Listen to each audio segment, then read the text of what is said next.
Over to where there was such a dramatic scene last night. You were talking about it earlier, outside NYU Medical Center in Kips Bay. Stacey Sager is there. What's the situation there at this hour, Stacey?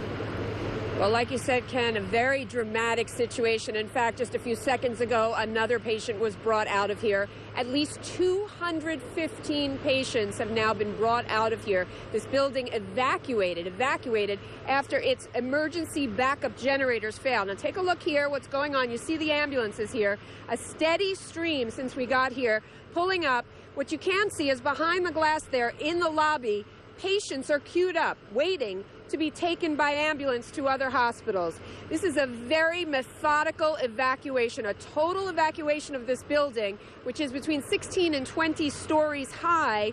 Now, of course, the question is, how are they getting these patients out? Well, we're being told they have to be brought down the stairs on these gurneys with battery-operated pumps and monitors. We have some pictures that Kimberly Richardson, my colleague, had taken with our crew earlier this evening.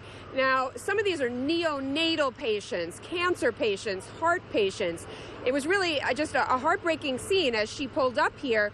At about 11 o'clock last night, this all started, so it's been going on for several hours now. We understand at least 45 of the patients are critical care patients. Again, we're talking about neonatal patients, cancer patients, heart patients. The fire department is assisting in this evacuation. A steady stream of ambulances, dozens of ambulances pulling up very methodically, one by one, taking patients out. Hospital personnel, nurses, patients' families are in the lobby area. The patients are in a line, basically, waiting to be methodically taken out of here to other hospitals. We're told at least 24 were taken to Memorial Sloan Kettering, also Mount Sinai receiving patients, New York Presbyterian Hospital on both its campuses, Weill Cornell and Columbia Presbyterian receiving patients. Just a very dramatic scene here. Haven't heard much from the hospital spokesperson.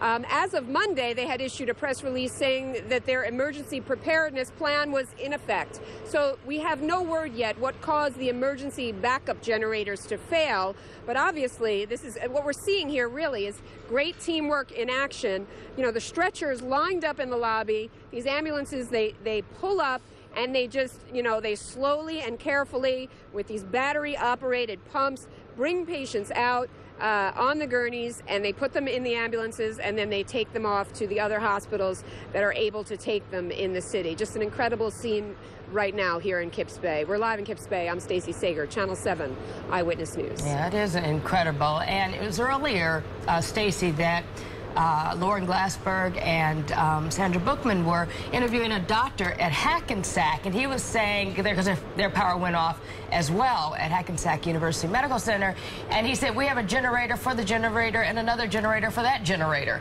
So you would think... You would think. So, I mean, we're waiting to find out what caused this failure. And again, you're talking about a hospital. Their phones aren't working. Their emails aren't working.